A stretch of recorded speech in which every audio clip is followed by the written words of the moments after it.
Bom dia, boa tarde, boa noite, dependendo aí de qual horário do seu dia você resolveu assistir esse videozinho. Esse é o vídeo número 2 de uma série de 7 vídeos que a gente está fazendo dos cadernos de educação popular da Marta Necker e da Gabriela Uribe.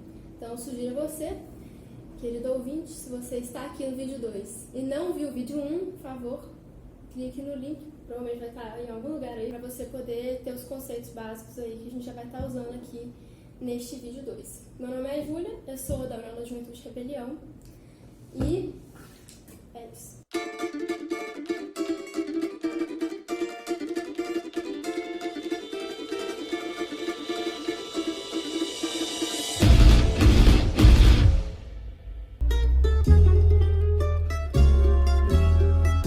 O caderno de educação popular, número 2, o objetivo geral dele é fazer a gente entender como é que é produzida a tal da exploração que os trabalhadores passam dentro do sistema capitalista. Para entender isso, vamos fazer uma contextualizaçãozinha. O sistema capitalista ele é baseado nas trocas de mercadoria. A gente tem vários povos, várias culturas.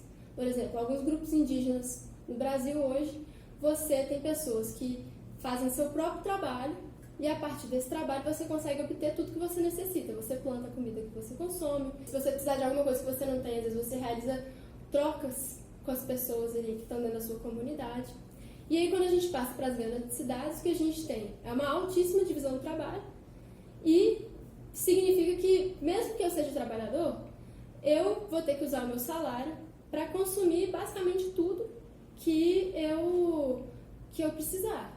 Essa alta divisão do trabalho também pode ser observada, por exemplo, nos setores da indústria. Se você tem um carro hoje, provavelmente as rodas dele foram produzidas por uma indústria que só produz roda, os vidros foram produzidos por uma indústria que só produz vidros, e aí esses produtos todos vão se relacionar para conseguir chegar na mercadoria final.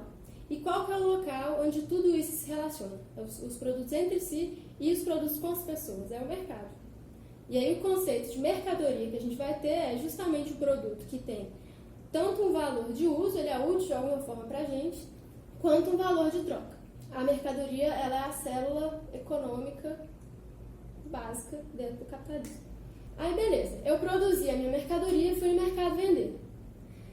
Mesmo que eu seja o patrão, eu seja o produtor, eu seja o dono da indústria, isso não significa que eu posso fazer o que eu quiser. Por exemplo, que eu posso chegar no mercado e falar que o pirulito que eu produzo vai custar R$5. Isso não existe. Quem que vai comprar um pirulito de R$5? Só se for um pirulito gourmet, mas se não for o caso, o que acontece é que existem leis que regem o sistema econômico e a gente precisa dançar de acordo com a música. Até os patrões precisam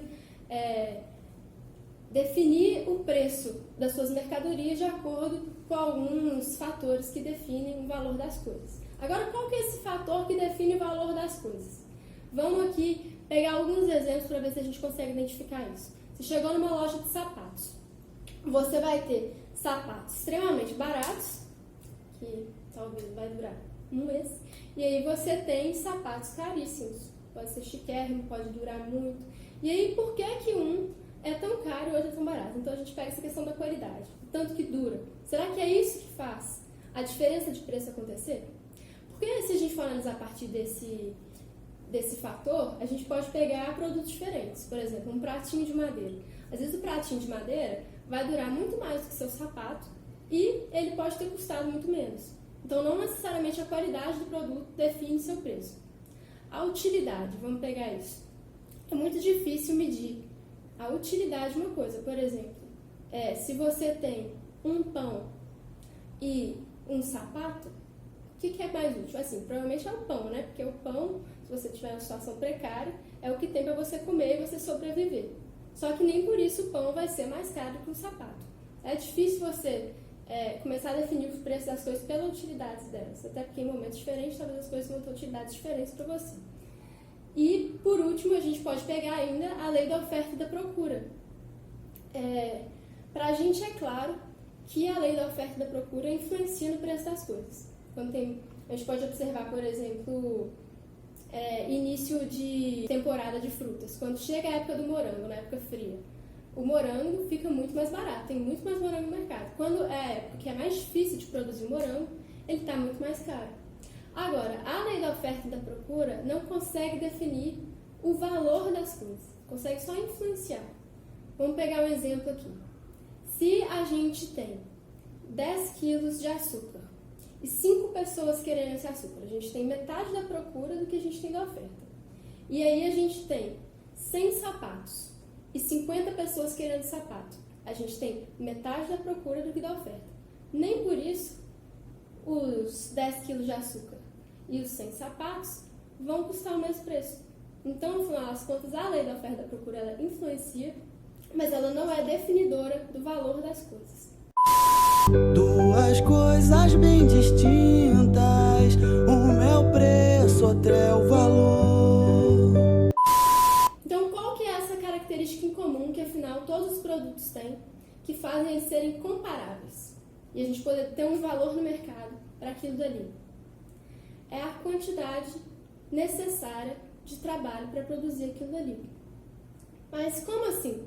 O trabalho cria valor nas coisas? Se você observar uma montanha que tem vários minérios na rocha ali da montanha, não necessariamente aquilo ali já tem um valor. É só um elemento da natureza naquele momento. Mas a partir do momento que o cara chega e ele extrai aquele minério que tem ali e ele vai levar para a indústria, aí passa a ter um valor. Então, o ser humano, com o seu trabalho, ele cria valor em coisas que antes não tinham valor dentro da nossa sociedade, dentro de um mercado. Então, a gente vai ter essa lei do valor, que é a lei que rege as trocas dentro do sistema capitalista. A gente viu aqui que é o trabalho que cria valor nas mercadorias. Mas que trabalho é esse? É qualquer trabalho? Porque a gente precisa de um parâmetro aqui para definir o preço das coisas no mercado. Porque, por exemplo, a gente pode ter um vestido aqui, aquele vestidinho que você está doido para sair do isolamento, para ir no bailão, ir no forrozinho, assim como eu.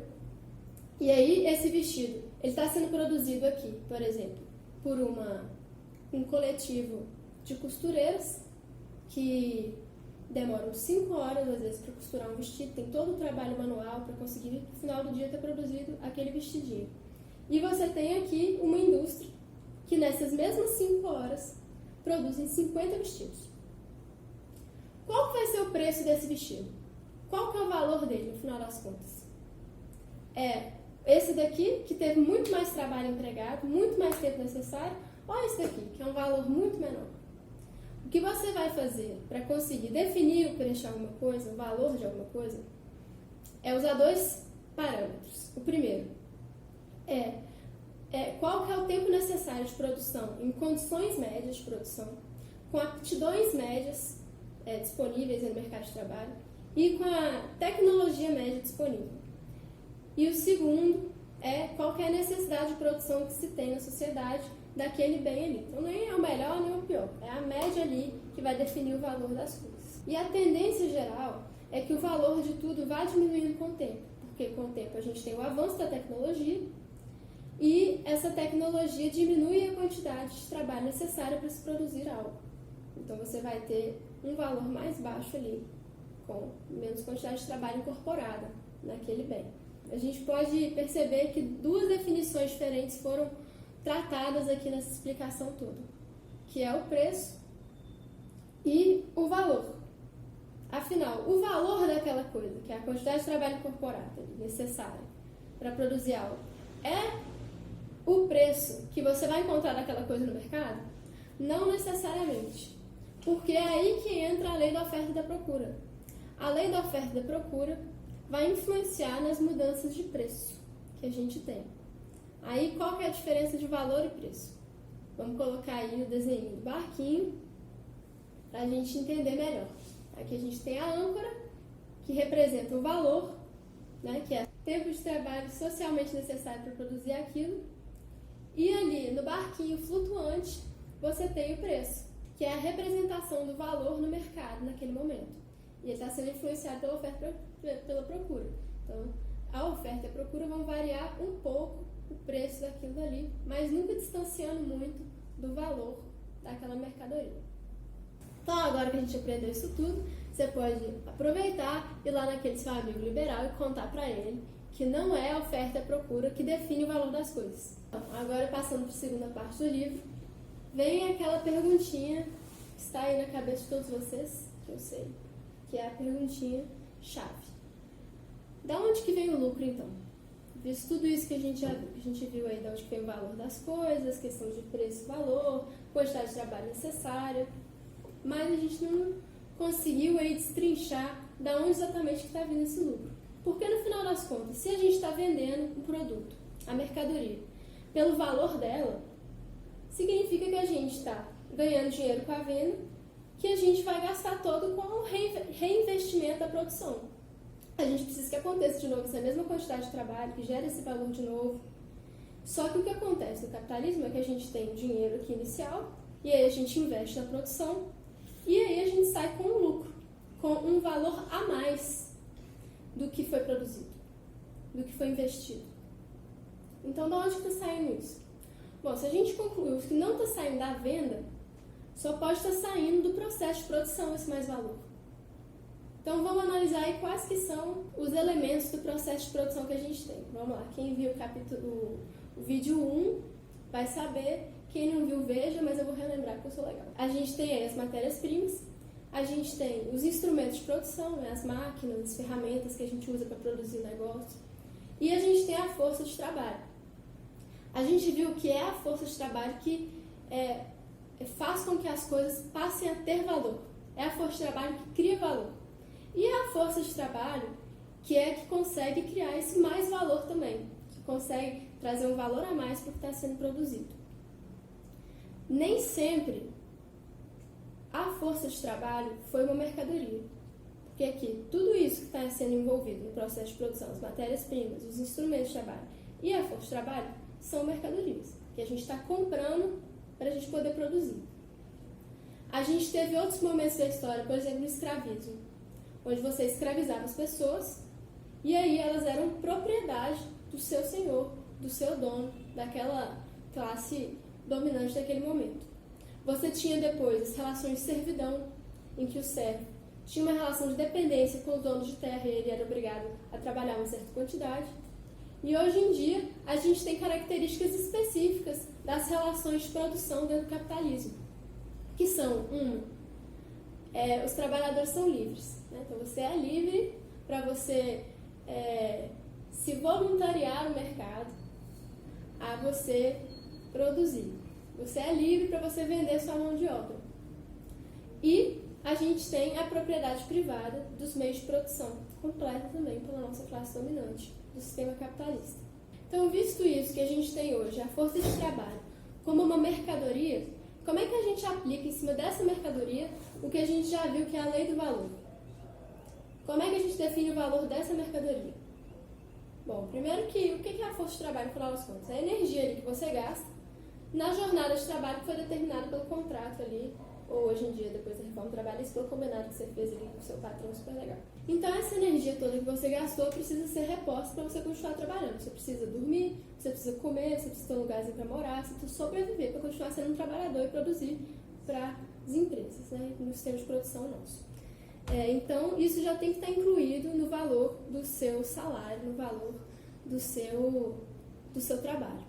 Além disso, a gente precisa de uma entrada constante dessa mercadoria, que é a força de trabalho, para a continuidade da produção. Então, é preciso que os trabalhadores eles se reproduzam, eles tenham filhos, eles tenham famílias, e que essa família consiga sobreviver. Então, a manutenção da família do trabalhador também está inclusa no valor do seu trabalho. E, por último, também tem o caso dos trabalhadores que são especializados. A gente se especializar custa dinheiro, então, é por isso que trabalhadores especializados ganham mais, seu trabalho vale mais do que os trabalhadores não especializados. E assim como qualquer outra mercadoria, nesse caso a gente também vai aplicar a lei da oferta e da procura. Então, é por isso que em momentos de crise, como que a gente está agora, a gente tem uma grande oferta de trabalhadores, de mão de obra, por causa do desemprego, e aí, com essa grande oferta, a gente pode, por exemplo, perceber como que os salários são abaixados. Então, ali, o preço daquela mercadoria que é o trabalho, ela abaixa em momentos de grande oferta e em momentos de pouca oferta, ela vai subir muito mais. Por exemplo, quando você precisa de trabalhadores extremamente especializados e naquele país você não tem muitas pessoas com nível de especialização ou educação para ocupar aqueles cargos. Então você passa a pagar um valor maior para as poucas pessoas que poderiam ocupar aquele cargo ali. Então, depois disso tudo agora a gente conseguiu entender como é que é definido o valor do trabalho das pessoas, a gente conseguiu entender que não é na venda que a gente consegue o lucro, mas sim no processo de produção, mas a gente não esmiuçou isso ainda. Então, como é que acontece esse processo de lucro durante o processo de produção? A gente já entendeu que é a força de trabalho que cria valor e que vai agregar esse mais valor na mercadoria durante sua produção. E é justamente uma parte desse mais valor que é embolsada pela burguesia. E aí acontece o lucro. Vamos trazer aqui para a realidade, para ficar mais claro. A gente tem um trabalhador que produz R$1.000 em mercadoria em 10 dias de trabalho. Se esse cara trabalhar 20 dias, significa que ele vai produzir R$2.000 em mercadoria. Aí o patrão dele chega e pega para ele R$1.000 desses 2.000, que é o valor que ele está vendendo aquele produto ali, que é o valor que conseguiu ser agregado a ele.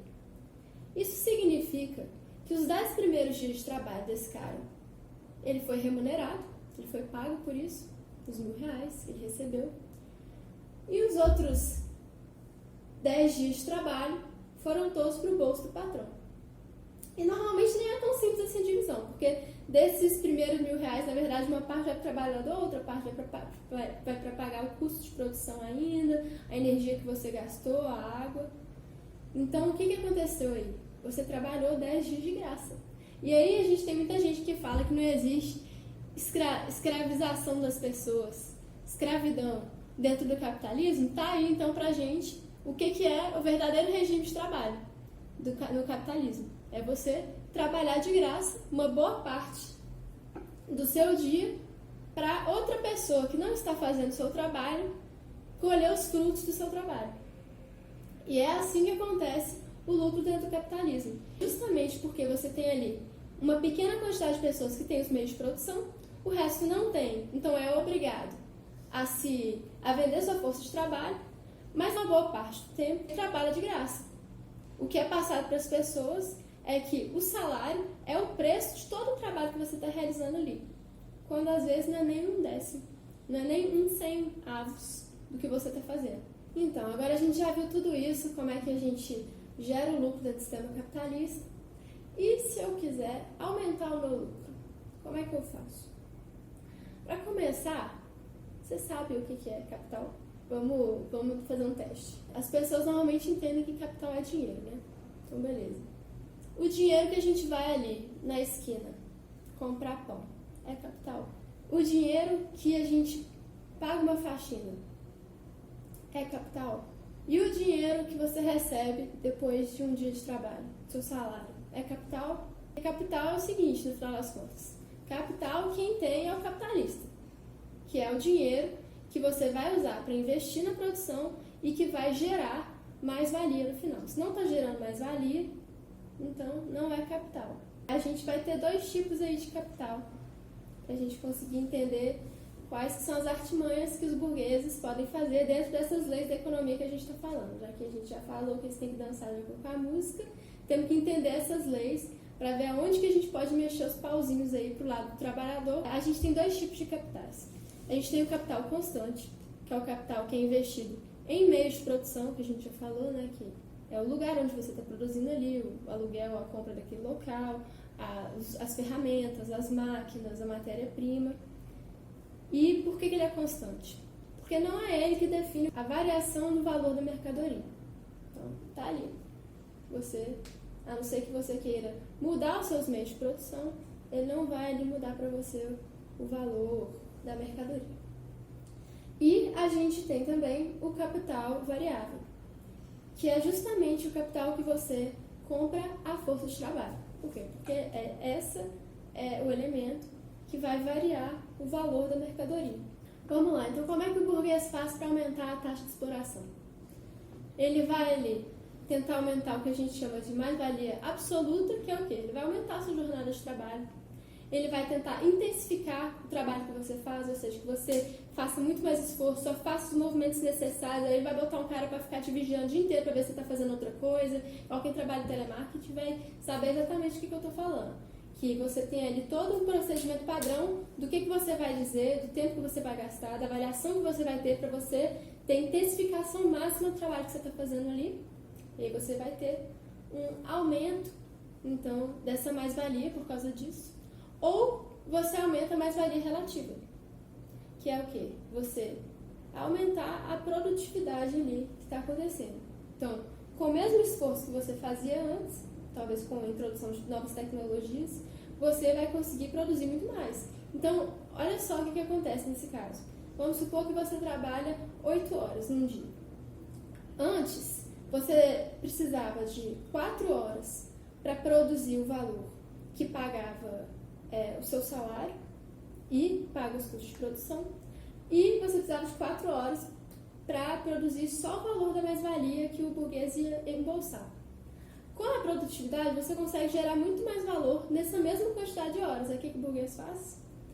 Ele faz você trabalhar, então, 2 horas ali para pagar o preço do seu salário e dos custos, e ele utiliza as outras 6 horas do seu trabalho para você produzir só o valor de mais-valia que ele vai estar embolsando.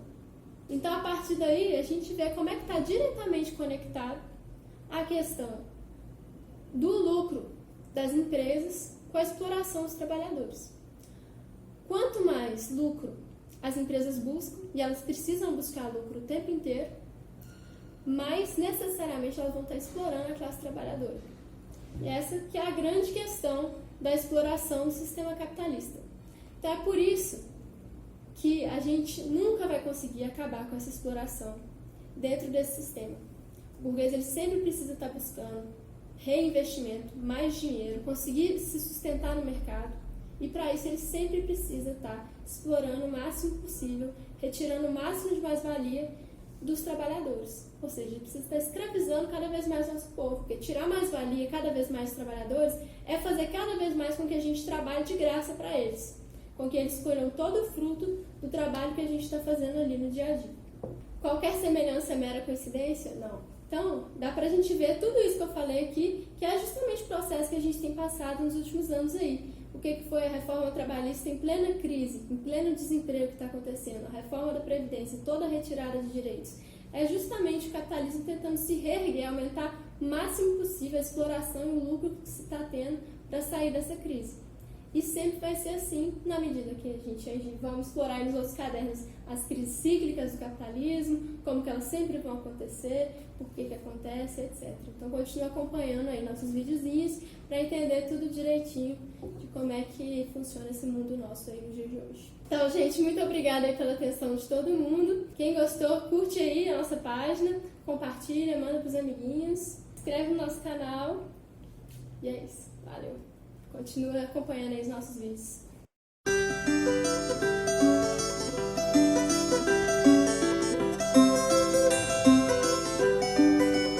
El derecho de vivir, poeta Ho Chi Minh, que golpea de Vietnam a toda la humanidad.